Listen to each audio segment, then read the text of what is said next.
우리는 내 이름을 부르실 때 시리즈 말씀을 계속해서 살펴보고 있는데요. 오늘은 7번째로 변화의 순간이라는 제목으로 여러분들과 말씀의 은혜를 함께 나누고자 합니다.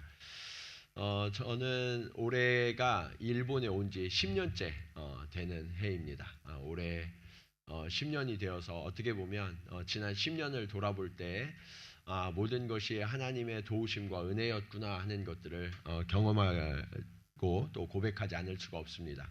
근데 제가 10년 전에 일본에 오면서 하나님께 기도했어요. 하나님, 저를 일본으로 보내시는데 일본으로 보내시는 하나님의 뜻이 무엇입니까? 이렇게 물었을 때 하나님이 제게 분명하게 주신 답이 있었어요. 그게 뭐냐? 하나님의 나라를 왕성하게 하라. 하나님의 나라를 왕성하게 하라라는 그런 명령을 주셨는데 사실 제게 들려주시는 이 선교사님들의 이야기나 목사님들의 이야기는 일본은 하나님의 나라가 미약하다는 거예요. 예. 하나님의 나라가 계속해서 미약한 이 땅에 하나님, 제가 어떻게 하면 하나님의 나라를 왕성하게 할 수 있습니까? 라고 구할 때 하나님이 제게 이렇게 딱 보여주신 한 모델이 있었어요. 그게 누구냐? 팀 켈러 목사님이에요. 팀 켈러 목사님은 미국에서 목회하시다가 이제 얼마 전에 소천하셨는데 이 뉴욕 맨하탄 지역의 교회를 개척하신 목사님이십니다. 1989년에 뉴욕 맨하탄 지역의 리디머 교회라는 교회를 개척하셨는데 이 맨하탄이라는 지역이 어떤 지역이에요? 거기가 세계 경제의 중심이죠. 네. 그래서 월스트리트가 있고 이 증권가가 즐비한, 그래서 복음의 역사가 어떻게 보면 가장 억눌리고 미약한 그런 도시가 바로 이 뉴욕 맨하탄이었어요. 이 1989년에 리드머 교회를 개척할 당시에 이 뉴욕의 기독교 인구는 0.5%였다고 합니다. 뉴욕은 지금도 사실은 이 복음에 대해서 굉장히 적대적이에요. 왜냐하면 이 도시 자체가 세속주의, 물질주의, 다원주의로 가득 차 있거든요. 그런데 놀라운 사실은 이 팀 켈러 목사님이 하나님의 나라를 꿈꾸며 이곳에서 20년 동안 목회를 하고 나니까 영적 지형이 변해서 어떻게 됐느냐? 뉴욕시 전체 기독교 인구가 4.5%가 됐어요. 20년 만에. 이 한 분의 헌신과 결단을 통하여서 하나님은 뉴욕이라는 그런 세속주의의 가장 중심을 변화시키셨습니다. 이 이야기를 듣는 순간 제 가슴이 뛰기 시작했어요. 왜냐하면 뉴욕이 가능하다면 도쿄도 가능하다. 왜냐하면 도쿄는 0.4%잖아요. 기독교 인구가. 뉴욕과 크게 다르잖아요. 0.5, 0.4. 예. 그런데 하나님께서 저와 우리 공동체를 이곳에 세우셨을 때 하나님의 나라를 왕성하게 하시겠다는 그런 명령을 주셨고, 그리고 모델을 보여주셨는데 이 모델을 통해서 이 팀 켈러 목사님이 보여주신 일은 그거예요. 한 교회가 커지는 게 아니라 한 교회가 부흥하면 그 부흥이 다른 교회로 번져가서, 그리고 다른 목회자들이 그곳에서 길러지고, 그렇게 목회자들이 구비되고 교회들이 세워져서 뉴욕에 그리고 미국의 교회들을 깨우는 그런 사명을 하나님이 허락하셨고 그것을 가능케 하셨습니다. 그래서 이 리디머 교회를 통해서 지금은 세계 곳곳에 하나님의 교회들이 세워지고 있어요. 저는 하나님께서 저와 우리 공동체를 통해서 이 일을 이루실 줄로 믿습니다. 우리가 그 꿈을 꿔야 되는 거예요.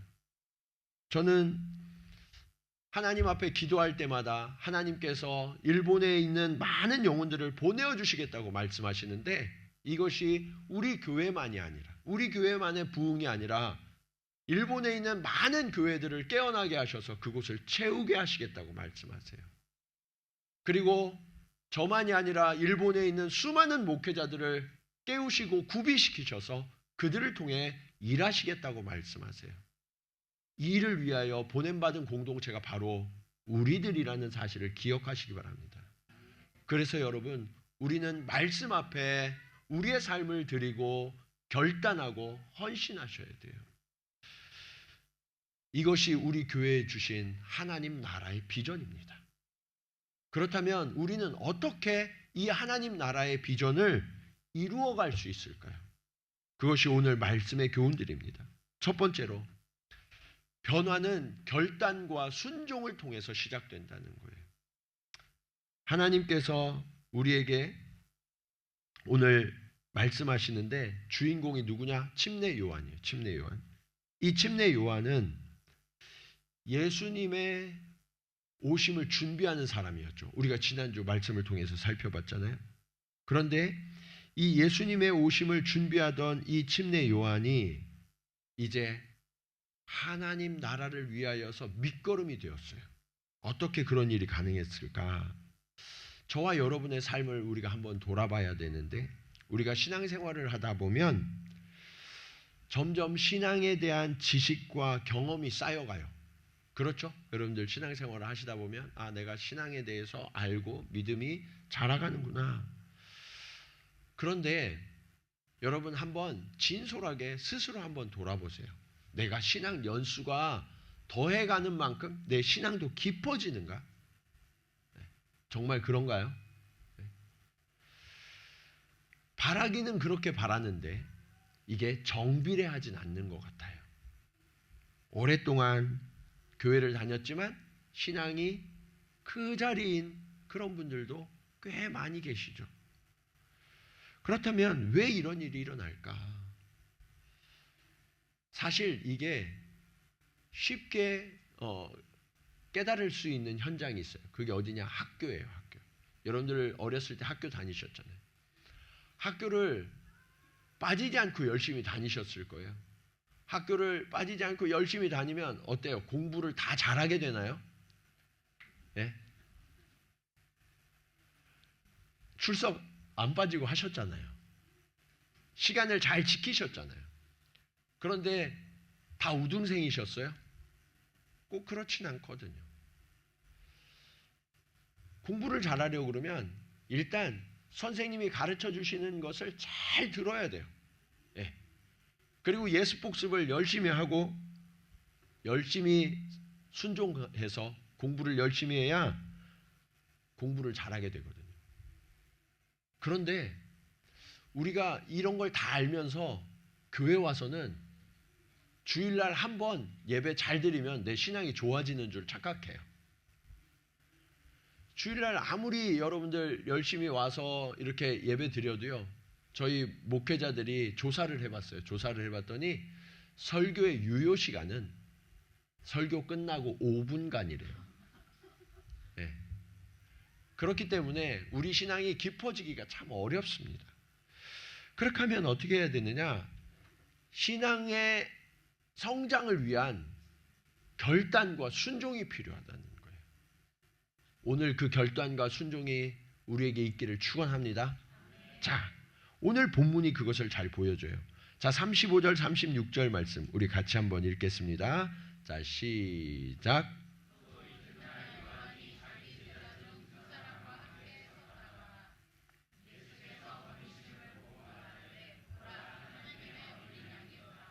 자, 이 말씀에 보면 요한, 침례 요한이죠. 이 침례 요한이 자기 제자들과 함께 서 있었어요. 그런데 예수님이 걸어오고 계셨어요. 그 모습을 보고서 보라, 하나님의 어린 양이로다 라고 선언합니다. 그런데 이 선언은 단순한 선언이 아니었어요. 그게 뭐냐? 예수님이 이스라엘이 오랫동안 기다리던 메시아다라는 것을 명확하게 가르쳐주고 있는 거죠. 뿐만 아니라 여기에는 깊은 어떤 교훈이 있어요. 그게 뭐냐? 이제 요한이 자신의 제자들을 향해서 나를 떠나서 예수를 따르라 라고 권고하는 거예요. 그래서인지 그 요한의 말을 듣고 제자들이 일어나서 예수님을 따르기 시작합니다. 자, 37절 말씀 보실까요? 두 제자가 그의 말을 듣고 누구를 따랐어요? 예수를 따랐다. 여러분, 이게 쉬운 일일까요? 어려운 일일까요? 어려운 일이죠. 네. 스승이 제자들을 열심히 가르쳤더니 이 제자들이 이제는 다 컸다고 저는 다른 스승 찾아가겠습니다. 그러면 이거 정말 마음이 힘든 일이거든요. 그런데 스스로 이제는 나를 떠나서 예수에게로 가라라고 요한은 권고했던 거예요. 이게 어떻게 가능했을까? 요한은요, 우리가 지난주 말씀에서 살펴본 것처럼 예수님이 오실 길을 준비하는 자에 불과하다는 사실을 잘 알고 있었어요.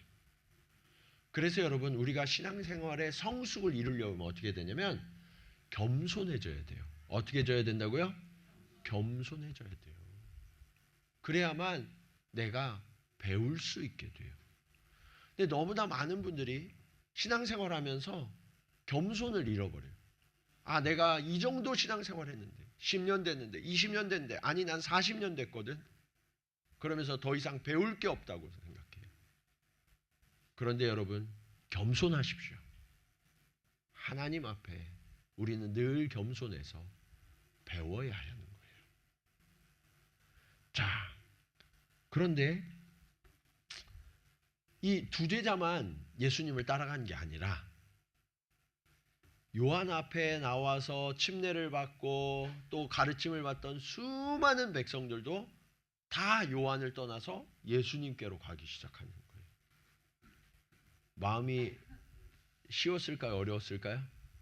어렵죠. 어렵죠. 예. 그런데 요한은 이렇게 고백합니다. 자, 요한복음 3장 29절 30절 말씀 같이 읽겠습니다. 시작.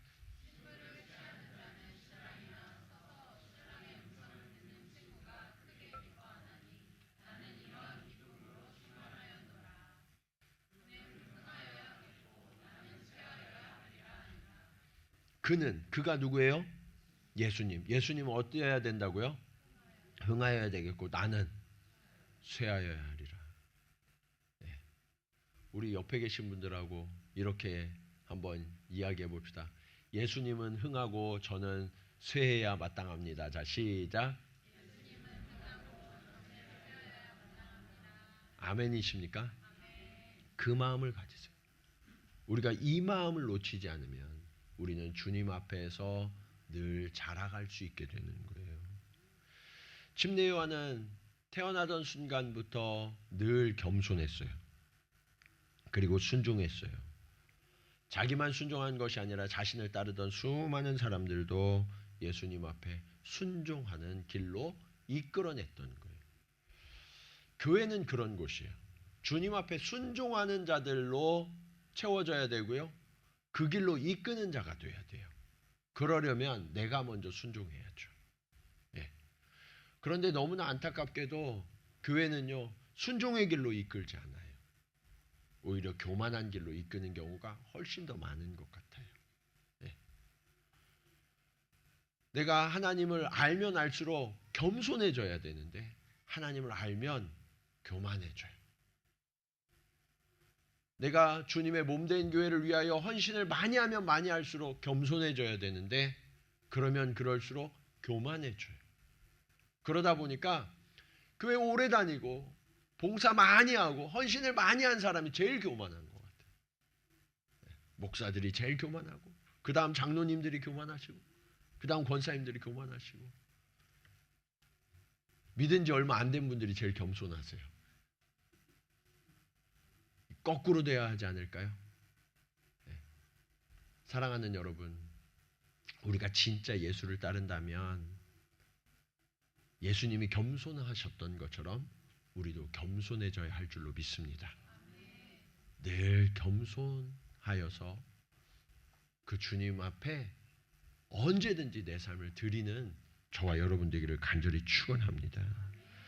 자, 그렇게 했을 때 우리에게 오늘 말씀은 두 번째 교훈을 주세요. 변화는 함께 거하는 삶을 통해서 이루어진다라는 거예요. 믿는 분들의 고민 중에 한 가지는 이런 거죠. 예수님을 처음 만났을 때는 감동이 있었어요. 감격이 있었어요. 뜨거웠어요. 그런데 시간이 지나면서 어때요? 계속 뜨거워요? 그렇지 않죠. 이게 식어져요. 이게 식어지다 보니까 내가 어떻게 해서든지 좀 열심을 다시 잡으려고 하는데 그 열심을 잡으려고 하면서 나타나는 모습이 뭐냐면 형식적인 신앙이에요. 아, 내가 전에 이렇게 했더니 뜨거웠어. 기도를 내가 5시간을 채웠더니 그때 내가 뜨거워지더라. 그러면서 5시간을 억지로 채우는 거예요. 성경을 통독을 했더니 내가 뜨거워지더라. 그러면서 성경을 어떻게든 통독하려고 그걸 지키는 거예요. 여러분, 기도 5시간 하는 게 좋은 거예요, 나쁜 거예요? 좋은 거죠.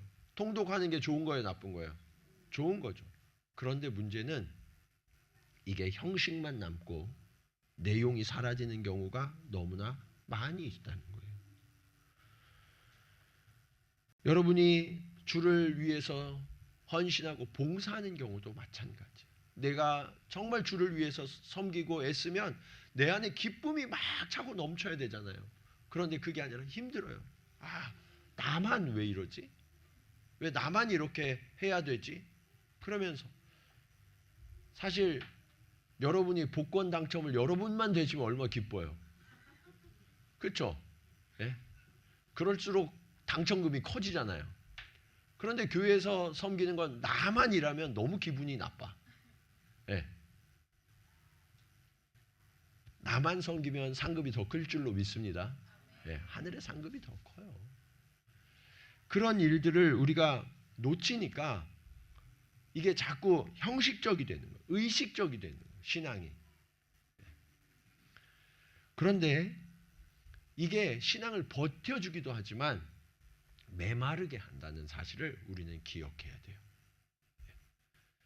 이 문제를 해결하고 예방하기 위한 처방이 오늘 본문에 기록되어 있어요. 38절 말씀 같이 한번 읽겠습니다. 자, 시작.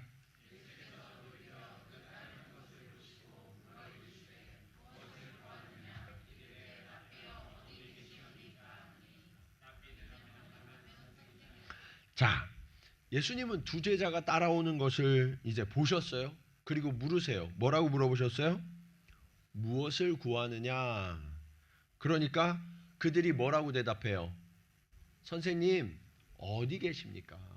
어디 계십니까? 예수님의 질문과 제자들의 답변이 뭔가 이렇게 핀트가 안 맞는 것 같아요. 만일 예수님이 여러분에게 나타나셔서 무엇을 원하느냐라고 물으시면 여러분은 뭘 대답하시겠어요? 네? 대답할 게 너무 많죠? 네. 그런데 그 대답들이 어떤 거예요? 나의 원함, 나의 욕망이 대부분이에요. 하지만 오늘 제자들은 그런 것들을 구하지 않았어요. 뭐라고 구했어요? 어디 계시나이까? 어디 머물고 계시는지를 물었어요. 거기에 아주 중요한 답이 있는 거예요. 주님이 그것을 아시고 이렇게 대답하세요. 39절 말씀 같이 읽겠습니다. 시작.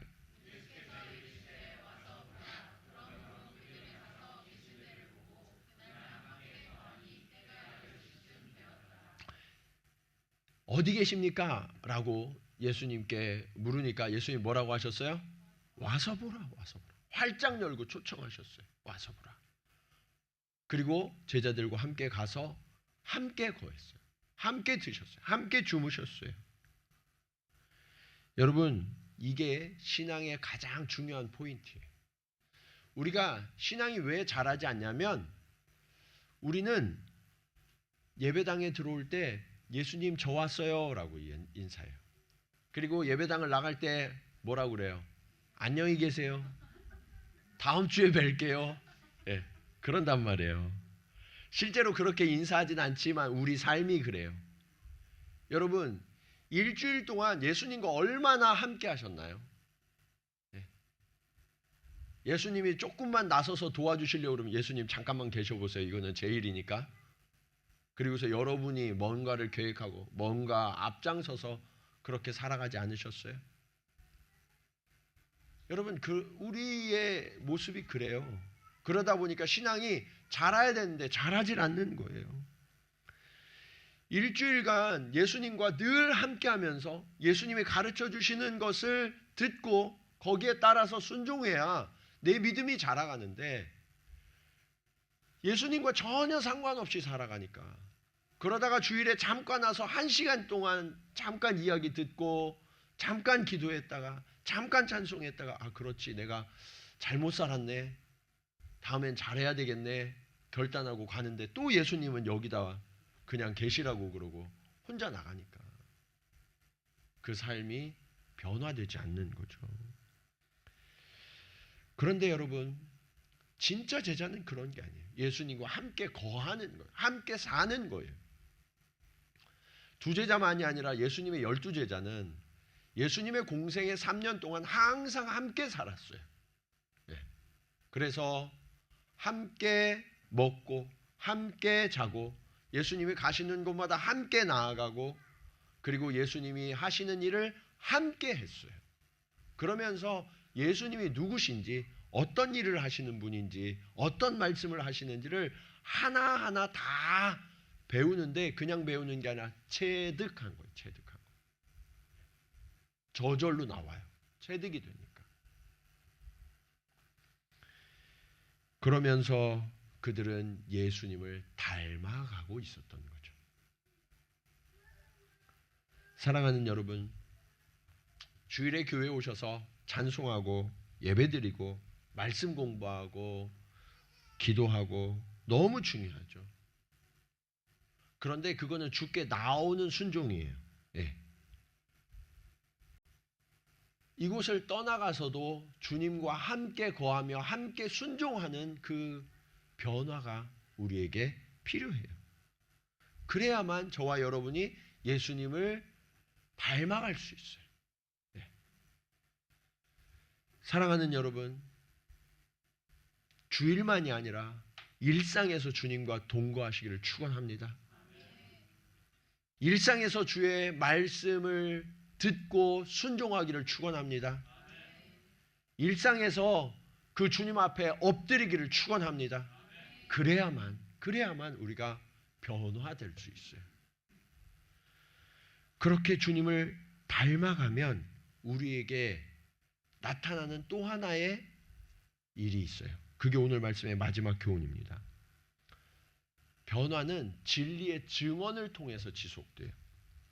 아까 제가 우리의 이 감동과 감격이 오래가지 못한다라는 이야기를 했는데 이 감동과 변화가 오랫동안 지속되는 최고의 방법이 있어요.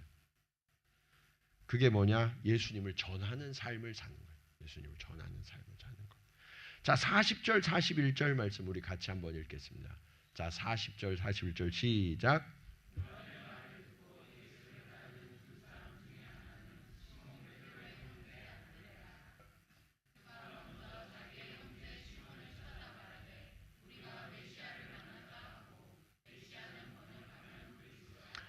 자, 이 요한의 말을 듣고 제자 2명이 나왔는데 그 제자 둘 중에 하나는 누군지 모르는데 하나는 분명히 알아요.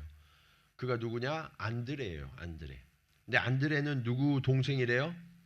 시몬, 베드로의 동생이었어요. 이 요한의 권고를 듣고 믿게 되니까 그리고 예수님을 따라가서 직접 함께 삶을 살아보니까 예수님이 누구인지를 명확하게 알게 됐어요. 아, 이분이야말로 온 이스라엘이 그토록 기다렸던 바로 메시아, 그리스도시구나 라는 것을 깨닫게 되는 거예요. 그러니까요, 이 심장이 뛰기 시작하는데 견딜 수가 없는 거예요. 그러면서 이 예수님을 전해야 되는데 우리 사랑하는 가족들, 특별히 나를 늘 가까이에서 지켜주고 함께했던 이 형, 이 시몬에게 예수님이 누구신지를 꼭 알려줘야 되겠다 해서 찾아가서 예수님을 전하죠. 그리고 전하기만 하는 게 아니라 그를 예수님께로 데려왔어요. 자, 42절 말씀 한번 같이 읽어볼까요? 자, 시작.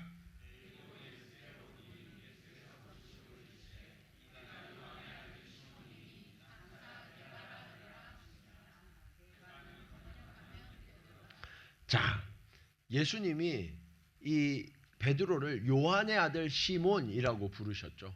처음이니까. 변화되기 이전의 이름이 시몬이에요. 그리고 그를 뭐라고 부르기로 하셨어요?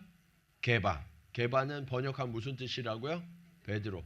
예, 우리는 둘 다 무슨 뜻인지 모르니까 게바는 아람어고요.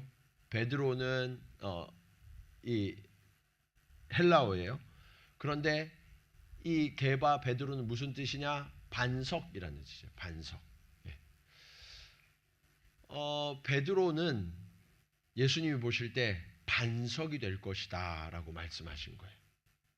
원래 이 사람의 이름이 뭐라고요? 시몬. 시몬은 베드로가 흔들릴 때마다 예수님이 시몬이라고 부르세요. 그래서 예수님이 부활하신 후에 그 예수님을 배반했던 죄책감에 빠져서 베드로가 갈릴리로 고기 잡으러 갔을 때 예수님이 쫓아가셔서 뭐라고 말씀하세요? 요한의 아들 시몬아, 내가 이 사람들보다 나를 더 사랑하느냐라고 말씀하시거든요. 그러니까 베드로가 흔들릴 때마다 시몬이라고 부르세요. 그러니까 원래 베드로는 흔들리는 사람이었어요. 그런데 예수님은 그의 가능성을 보셨어요. 그가 믿음을 가졌을 때의 가능성. 그는 반석과 같이 어떤 상황에도 흔들리지 않고 견고한 사람이 될 것이다 라는 것을 주님은 보셨던 거예요. 그래서 그를 게바, 베드로라고 부르셨던 거죠. 사랑하는 여러분, 저와 여러분도 이 땅을 살아가면서 흔들릴 수 있어요. 그러나 우리에게 믿음이 깊이 뿌리 박히면 우리는 결코 흔들리지 않는 베드로가 될 줄로 믿습니다. 그래서 저와 여러분이 반석이 되셔야 돼요. 반석. 우리는 하나님의 그런 가능성이에요. 자, 그러면서 실제로 베드로는 믿음에 견고하게 서니까 주의 이름을 세상 곳곳에 나아가서 증거하고 그리고 주님의 교회를 견고하게 세우는 베드로 반석이 되었죠. 그런데 이 놀라운 복음이 어디서부터 시작됐느냐? 주님을 처음 만났던 요한으로부터 시작되죠. 요한이 안드레와 또 다른 제자에게 보라 하나님의 어린 양이로다 라고 증거했고 그 증거를 듣고 예수님을 따랐던 이 안드레가 또다시 시몬에게 그가 그리스도라 라고 증거했을 때 베드로가 나와서 주님을 영접하게 되었고 시몬이 베드로가 되는 놀라운 역사가 나타나게 됐죠. 여러분, 이처럼 복음의 능력은 전할 때 커지는 거예요. 전할 때. 오늘날의 교회는 겉보기에는 무성한 숲과 같아요. 커다란 나무 같아요. 그런데 문제는 뭐냐? 열매가 없거나 약해요. 여러분, 겉보기에 이 나무가 잘 자라고 잎이 무성한데 때가 되어도 열매를 맺지 못하면 그 나무의 효용가치가 있어요, 없어요? 없죠. 주님은 그런 나무를 베어버리라 라고 말씀하세요. 오늘날에 너무나 많은 교회, 너무나 많은 그리스도인이 이 잎만 무성한 나무와 같아요. 겉보기에는 신앙이 굉장히 좋은 것 같아요. 윤기 있고 탄력 있고 커다란 나무를 이뤘어요. 그런데 문제는 뭐냐? 그리스도인으로서의 열매가 삶 속에 나타나지 않는 거예요. 왜요? 증거하지 않으니까. 주님을 증거하지 않으니까 열매를 맺을 수가 없어요. 주님을 증거하지 않으니까 생명력이 사라지는 거예요. 그러면서 우리 안에 믿음이 커가기는커녕 그냥 겉만 그럴싸한 그런 모습이 되고 있는 거죠. 사랑하는 여러분, 믿음이 약해지고 흔들린다면 복음을 증거하시기 바랍니다. 복음을 증거하면 우리의 믿음이 강해져요. 생명이 내 안에서 역사하기 시작해요. 왜요? 이 싹은 꼭 키워야 하는 하나님의 씨앗이기 때문에 하나님이 성령의 권세와 능력을 더해 주시거든요. 그래서 여러분, 우리 스스로에게 너무 매몰되지 마세요. 우리 교회에만 매몰되지 마시고 여러분 개인에게만 매몰되지 마세요. 주변을 돌아보세요. 주님은 밭이 휘어져 추수하게 되었다라고 말씀하세요. 일꾼이 적다고 말씀하세요. 우리가 주님의 일꾼 되어서 열매를 맺기 시작하면 하나님께서 저와 여러분을 변화시켜 주세요. 우리의 문제에 매몰되는 것이 아니라 그 문제를 능히 뛰어넘는 하나님의 풍성한 열매를 맺는 그런 사람들로, 그런 교회로 하나님이 저와 여러분을 바꾸어 주실 줄로 믿습니다. 그래서 우리는 이제 복음을 증거하며 살아야 돼요. 우리 교회는 2학기 때는 전도를 하는 모드로 바뀌어요. 네. 지금부터 여러분 한번 생각해 보세요. 내가 복음을 증거해야 할 나의 시몬이 어디 있지? 그 시몬에게 복음이 뿌려지는 순간 그가 베드로로 바뀌어지는 역사가 나타날 줄로 믿습니다. 우리가 이제 한번 하나님 앞에 기도하면서 준비하셔야 돼요. 아, 나의 시몬이 어디 있습니까? 그래서 안드레가 되어서 우리도 복음을 증거해야 되는 거예요. 자, 로마서 10장 17절 말씀 우리 같이 한번 읽겠습니다. 자, 시작.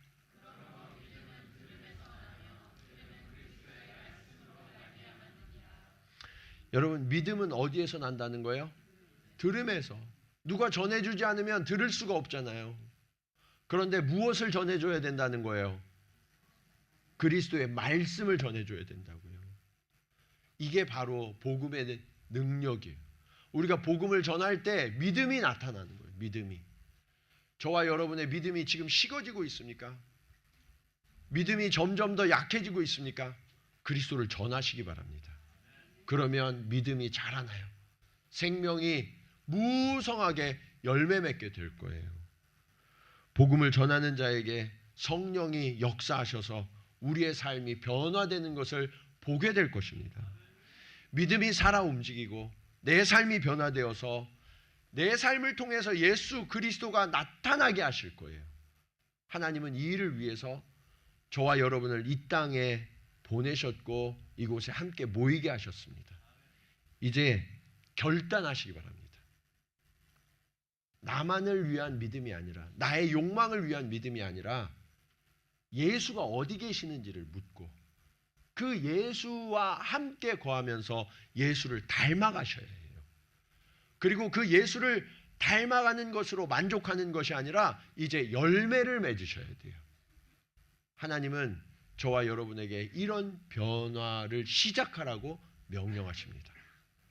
오늘 요한이, 안드레가, 시몬이 그 복음 앞에 순종하여서 자신의 삶을 내어드리고 생명의 열매들을 맺었던 것처럼 저와 여러분 한 분 한 분이 이 땅에 정말 생명 열매를 뿌리고 심어서 오늘 제가 서두에 뉴욕이 변화되었던 것처럼 이 도쿄가 어떻게 변화되었는지를 사람들이 궁금해할 때 오늘 저와 여러분의 이 결단과 헌신이 있었노라고 하는, 그렇게 하나님 앞에 영광을 올려드리는 우리 동경지구촌교회에 속한 모든 성도들이 되시기를 주님의 이름으로 간절히 축원합니다.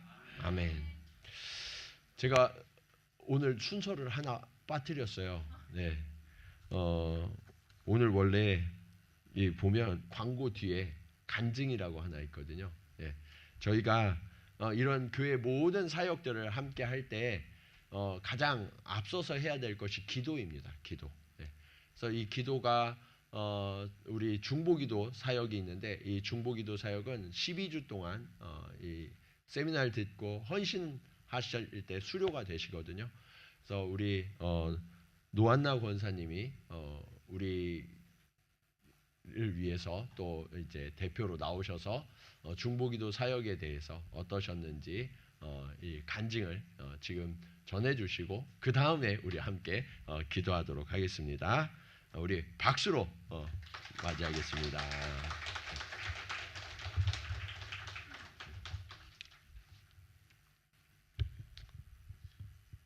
준비하셨는데 죄송합니다, 권사님. 저는 중보기도 부원으로서 대표로 그냥 하나님께서 일하시고 저에게도 은혜 베풀어 주신 말씀을 함께 나누고 싶어서 제가 이 자리에 섰습니다. 짧은 시간이지만은 아버지께서 기뻐 받아주시기를 원합니다. 제가 살아온 인생에서 큰 두 가지 사건이 있었습니다. 그 사건은 예수님을 영접하고 성령으로 거듭난 사건, 또 하나는 하나님 앞에 나가서 회개하며 기도할 수 있는 특권. 이 엄청난 사건을 제가 맞이하면서 내 삶이 변했어요. 그리고 오늘날까지 특권으로 주신 기도를 사모하며 기도하고 다녔습니다. 근데 어느 날 아버지께서 저에게 말씀을 주셨어요. 이 말씀이 시편 5편 말씀인데요. 여호와여, 주께서 아침에 나의 기도를 들으시리니 내가 주께 아침에 기도하며 바라리이다. 이 말씀이었습니다.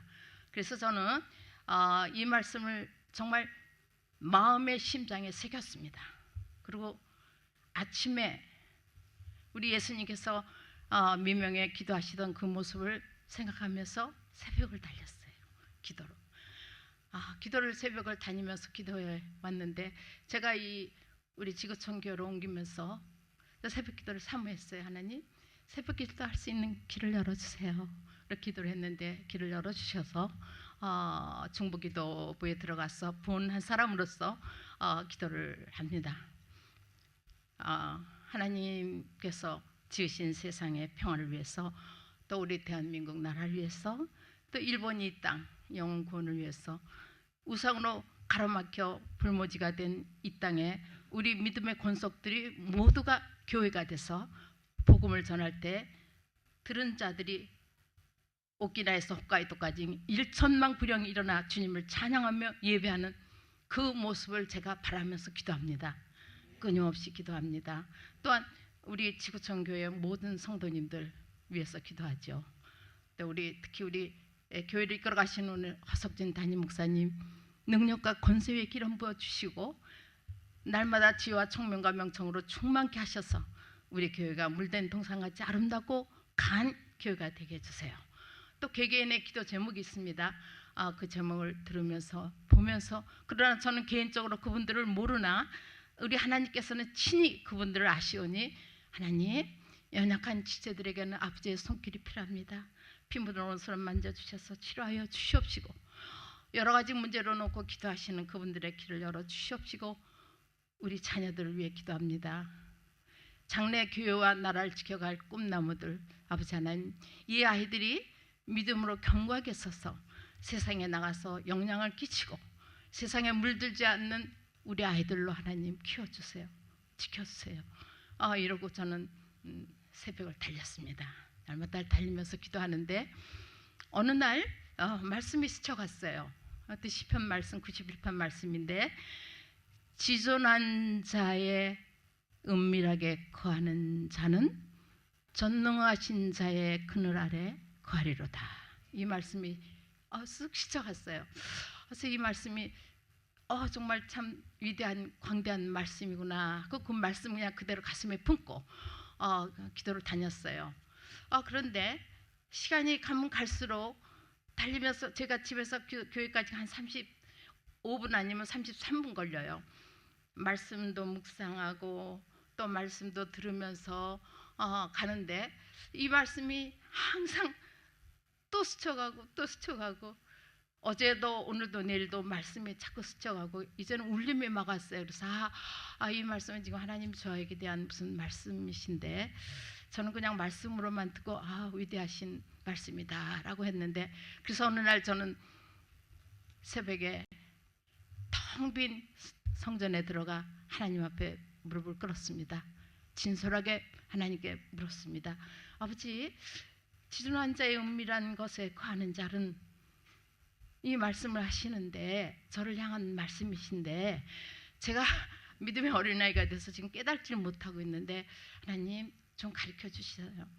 진정 아버지가 저에게 하신 말씀이라면은 제가 알아들을 수 있도록 말씀해 주세요 하고 저는 침묵을 지키고 가만히 있었습니다. 그런데 이런 깨달음이 왔어요. 내가 날마다 미명 새벽에 텅 빈 이곳에 와서 너하고 나하고 독대하는 이곳이 전능자의 은밀한 곳에 거하는 자다. 이곳이 은밀한 곳이다. 그런 말씀을, 어머 아버지, 그 다음에 전능하신 자의 그늘 아래 거하리로다 하는, 너는 내가 너를 지키고 있다. 내가 너의 피난처다. 그리고 너는 나와 함께하니 형통하리라. 이렇게 깨달음을 주셨습니다. 너무나도 어떻게 정말 흥분했어. 그래가지고 그냥 울컥하고 말았습니다. 한참을 울컥하고 교회를 나왔습니다. 나왔는데 마치 사우나에서 샤워하고 나온 같은 어떤 그런 시원한 마음이 들었어요. 그래서 한참을 걸어오면서 이게 뭐지? 왜 이렇게 가볍지? 이렇게 생각을 하면서 나왔는데, 사실 제가 항상 마음에 걸린 것이 있는데, 그것이 뭐냐면 제가 혼자서 두 아들을 키워왔는데 이 아들을 날마다 그리워해요. 그리고 보고 싶고, 또 이 아들들이 연락이 오면 그때는 기쁘고 힘이 생기고, 연락이 없으면 절망이 오고 힘이 없고, 이런 삶을 살아왔어요. 그것이 늘 마음에 무거웠어요. 이것은 하나님을 의지하지 말라 하시는 말씀이신데 내가 지금 아이들을 의지하고 있구나. 근데 이게 사라지지를 않아요. 이 버리지를 못하는 게 날마다 마음이 무거웠거든요. 내가 이 아이들이 하나님 의지하지 않고 내가 이 아들이 나의 우상이구나 라고 깨달으면서도 놓지를 못하는 거예요. 늘 아들이 그립고 연락이 없으면 외롭고 이런 나날이었거든요.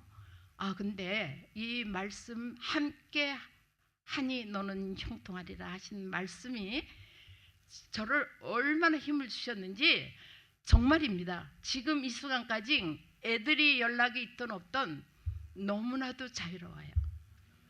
너무나도 형통해요.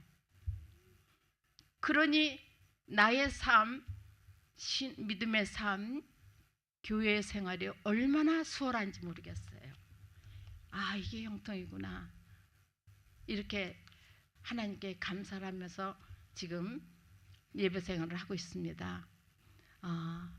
그래서 저는 짧은 시간에 잠깐 하나님 하신 말씀을 제가 잠깐 간증으로 올려드렸는데요. 예수님께서 그래서 말씀하셨구나. 기도엔 유할 게 없다. 하나님하고 친밀한 길은 기도가 최고의 방법이구나. 이걸 제가 깨달았습니다. 그러므로 지금도 끊임없이 기도를 올리면서 달리고 있습니다. 이 기쁨이 하나님이 나의 영광이십니다. 이 영광을 우리 주님께 올려드립니다. 영광을 받으십시오. 감사합니다.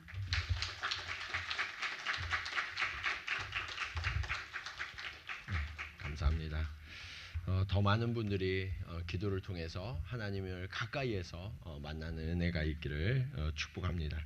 오늘 간증과 또 말씀을 기억하면서 우리 함께 하나님 앞에 기도하기 원합니다. 하나님, 주의 말씀 앞에 선 주의 자녀가 되게 하여 주시옵소서. 오늘 요한이, 안드레가, 베드로가 주님의 말씀 앞에 섰을 때 그의 삶이 변화되어지고 하나님이 놀랍게 이들을 사용하셨던 것처럼 하나님, 오늘 우리도 그렇게 하나님의 말씀 앞에 서서 내 삶이 변화되어지고 하나님 나라를 함께 이루어가는 통로가 되게 하여 주시옵소서. 우리 그렇게 함께 찬양하시겠습니다. 말씀 앞에서 경외함으로 주께 홀로 섭니다. 생명의 말씀 읽고 순종해 주를 예배합니다. 내 말씀 힘이 있어서 진리로 우리 거룩해 하며 거룩한 말씀 세세 영원히 복음이 되어 말씀하시네. 하나님 말씀에 두려워 떠는 자, 그 말씀에 생명을 거는 자, 한 사람 찾으시는 주님의 약속을 믿어 하나님 말씀에 인생을 거는 자, 순종하며 주 따라가는 자, 영원한 하나님 나라 이뤄갈 주의 교회여 일어나라. 주 말씀은 우리를 구원에 이르는 지혜이니 목숨과 내 뜻 다해 그 말씀에 복종하라. 하나님 말씀에 두려워 떠는 자, 그 말씀에 생명을 거는 자, 한 사람 찾으시는 주님의 약속을 믿어 하나님 말씀에 인생을 거는 자, 순종하며 주 따라가는 자, 영원한 하나님 나라 이뤄갈 주의 교회여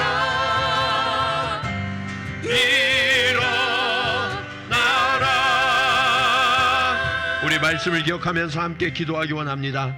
하나님 아버지, 그렇습니다. 오늘 말씀 앞에서 겸손해졌던 요한처럼, 안드레처럼, 베드로처럼 오늘 우리를 겸손케 하여 주시옵소서. 아버지, 말씀 없이도 살아갈 수 있다고 교만했던 우리를 오늘 주님 앞에 무릎 꿇게 하여 주셔서 결단하며 주님 앞에 복종하는 주의 자녀들 되게 하여 주시옵소서. 아버지여, 주님만이 아니라 월요일부터 토요일까지 모든 일상이 주님과 함께 거하는 자가 되기를 원합니다. 주님, 나를 찾아와 주시고 내게 말씀하여 주시옵소서. 언제고 주님 앞에 무릎 꿇게 하시고 주님의 말씀이면 복종하는 자 되게 하여 주시옵소서. 그리하여서 주님, 내가 시간이 지나갈수록 점점 더 주님을 알게 하시고 주님을 닮아가는 주의 자녀 되게 하여 주시옵소서. 또한 주님, 오늘 우리 안에 가득히 채워주신 주님의 놀라운 생명을 아버지 하나님, 우리가 견딜 수 없는 심령으로 증거하는 자가 되기를 원합니다. 잎만 무성한 나무가 아니라, 겉보기에 풍성한 숲이 아니라, 아버지여, 우리 성도 한 사람 한 사람이 열매 맺는 나무가 되게 하여 주시옵소서. 우리 온 교회가 열매로 가득한 숲이 되게 하여 주시옵소서. 그리하여서 주님, 이 일본 땅, 이 도쿄 곳곳도 뉴욕처럼, 아버지 하나님, 또 한국처럼 복음의 지형으로 변화되어질 수 있도록 주님 우리를 사용하여 주시옵소서. 우리 간절한 마음으로 함께 기도하시겠습니다. 할렐루야. 아버지 하나님 은혜를 감사합니다. 아버지여, 오늘 우리가 하나님 앞에 간절히 간구하기는 아버지여, 우리가 하나님 앞에 교만하였음을 아버지여, 내가 하나님 앞에 배우려 하지 아니하고 무릎 꿇지 아니하였음을 주님 고백하며 회개합니다. 아버지, 우리 한 사람 한 사람이 주님 앞에 겸손케 하여 주시옵소서. 아버지여, 내 삶이 아버지 나의 것이라고 주장하며 나의 뜻대로, 나의 계획대로, 나의 욕망을 따라 살았던 나의 삶을 주님 앞에 돌이키며 회개하게 하시고 겸손하여서 하나님 앞에 언제나 무릎 꿇는 자 되게 하여 주시옵소서. 아버지여, 간절히 간구하기는 우리 한 사람 한 사람이 주님 앞에 변화되기를 원합니다. 아버지여, 일상에서 늘 하나님과 동행하는 자녀들 되게 하옵소서. 아버지여, 우리가 그렇게 하나님의 놀라운 말씀으로 날마다 변화되게 하시고 우리 삶이 하나님께로 돌이킬 수 있도록 주님 도와주시옵소서. 그리하여서 주님, 우리의 삶이 아버지 하나님 열매 맺어 생명이 역사하는 이 땅이 되게 하여 주시기를 간절히 간구합니다. 도쿄가 아버지 하나님 믿음이 없다고 단식하고 멈춰있는 것이 아니라 우리가 손을 들어 하나님 앞에 헌신하며 결단하여서 이 땅을 변화시키는 하나님의 사람, 하나님의 교회가 다 될 수 있도록 주님 인도하여 주시옵소서.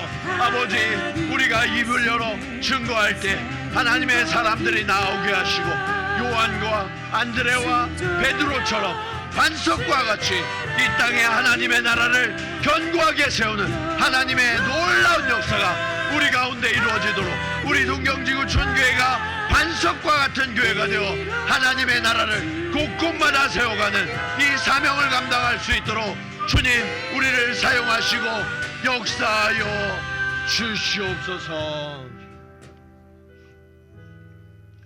하나님 아버지, 오늘 우리가 하나님 앞에 무릎 꿇는 겸손한 자가 되기를 원합니다. 신앙의 연수가 깊어가면서 이 정도면 됐다고 그저 멈춰 있는 것을 즐거워하면서 편안하게 안주하려 했던 우리의 모습을 오늘 주님 앞에 무릎 꿇게 하시고 주님 앞에 순종을 결단하는 시간이 될 수 있도록 주님 인도하여 주시옵소서. 아버지여, 이 일본 땅에 보냄을 받았는데 믿는 자가 없이 죽어가는 자들만 넘쳐나는데 하나님, 내가 믿는다고 우리 교회가 괜찮다고 안주하려 했음을 주님 고백하며 회개합니다. 하나님, 우리가 주일에 뜨겁게 예배하고 기도하고 찬송했다고 일상 속에서는 하나님 없이 괜찮은 척 그렇게 살아가는 어리석은 자였음을 주님 고백하오니 주님 우리를 깨닫게 하시고 돌이켜 주시옵소서. 한순간도 주의 말씀이 없으면 살아갈 수 없고 한순간도 주와 동행하지 아니하면 무너질 수밖에 없는 어리석고 연약한 존재임을 깨닫게 하여 주시옵소서. 어린아이가 부모의 품을 찾듯 날마다 주님의 품으로 달려가는 주의 자녀들 되게 하여 주시옵소서. 그렇게 우리가 주님을 닮아가기를 원합니다. 우리의 삶이 주님을 따르기를 원합니다. 아버지, 우리가 그 생명이 충만하여져서 이제는 이 생명의 열매를 곳곳마다 뿌리고 또 열매 맺게 하는 주님의 자녀들이 되기를 원합니다. 요한이, 안드레가, 베드로가 그렇게 주님을 만났을 때 변화되었고 주님을 증거하는 자로 살아갔던 것처럼 주님, 우리도 주님을 만나서 이 복음을 증거하며 열매 맺는 자가 되게 하여 주시옵소서. 아버지여, 이 땅에 우리 교회만 세워지는 것을 기뻐하는 것이 아니라 주님 이 땅 곳곳에 하나님 나라가 이루어지는 것을 꿈꾸게 하시고 이를 위하여 우리의 삶을 헌신하는 자들이 일어날 수 있도록 주님 도와주시옵소서. 아버지의 이 일본 땅이 주님의 자녀들로 가득 채워지기를 원합니다. 주님의 교회로 가득 채워지기를 원합니다. 그렇게 하나님 나라가 이루어진다면 주님, 우리는 쇠하여져도 괜찮습니다. 주님, 우리가 그렇게 주님 앞에 드려지는 썩어지는 성도 되게 하시고 교회 되게 하여 주시옵소서. 이제는 우리를 위하여 이 땅 가운데 친히 찾아오셔서 우리와 동거하시는 예수 그리스도의 은혜와 아버지 하나님의 크신 사랑하심과 성령님의 감화감동 교통하심이 오늘 말씀을 따라 주님 앞에 내 삶을 낮추어 겸손히 순종하기로 결단하고 이제는 내가 주도하는 삶이 아니라 주님이 거하시는 그곳에 내가 들어가 함께 거하며 주님으로 충만하여져서 세상 곳곳에 복음의 열매를 증거하고 맺기로 결단하며 나아가는 사랑하는 성도들의 걸음걸음 위에, 그리고 우리 동경지구촌교회가 이루어갈 하나님 나라 가운데 이제로부터 영원토록 함께 하시기를 간절히 축원하옵나이다. 아멘.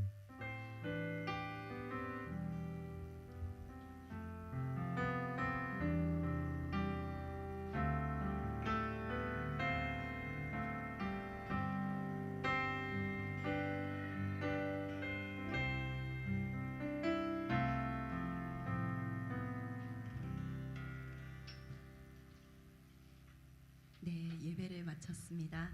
겸손하게 하나님 말씀만 따르고 오직 하나님만 의지하는 우리가 되기를